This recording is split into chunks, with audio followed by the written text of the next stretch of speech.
The Muslim Brotherhood in Egypt has rejected an appeal for a return to dialogue between the country's political factions made by the interim prime minister, according to a spokesperson. "Now I see we have to return to harmony. Divisions cannot last," Interim Prime Minister Hazem el-Beblawi said in an interview with state television on Saturday, an address aimed at calming the political crisis that has gripped Egypt since President Mohamed Morsi was deposed more than 2 weeks ago. Morsi's Muslim Brotherhood has denounced his ousting as a military coup and has said it will not enter into any dialogue until he is restored to power. The Brotherhood said Beblawi represents a government put in place by the military. There can be no dialogue when the gun barrels are pointing towards the anti-coup protesters, Brotherhood spokesman Gehad el-Haddad said in response to Beblawi's comments. Beblawi said the post he accepted was a heavy burden, but it is an important mission, and I feel honored. In a lengthy speech, he also spoke about Egypt's economic crisis, and the policies that may be adopted to combat it.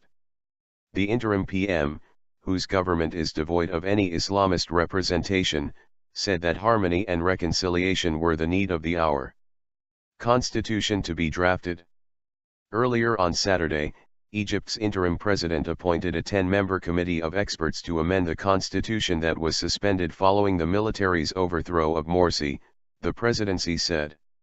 Under a decree issued by the caretaker president, Adli Mansur, the committee, which consists of 4 university professors and 6 judges, will begin its work on Sunday.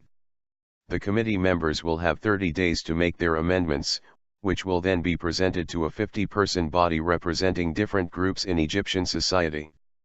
The larger panel will include members of political parties and trade unions, religious officials and army officers, and will in turn have another 2 months to make final changes to the draft before submitting it to the president.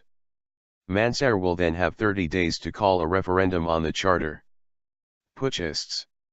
Al Jazeera's Nicole Johnston, reporting from Cairo, said Beblawi dedicated time to speaking about both the economy and the security situation.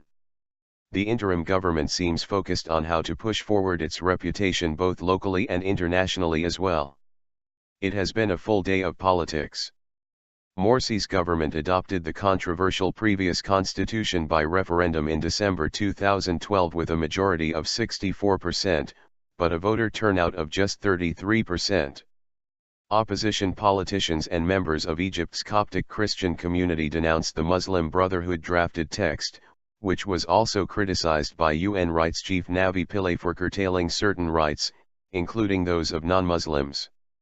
Egypt's caretaker president issued a charter last Monday outlining the timetable for the constitutional reforms, as well as fresh parliamentary and presidential elections due to be held early next year. Shortly after it was announced, Morsi's Muslim Brotherhood rejected the temporary charter as a decree enforced by putschists.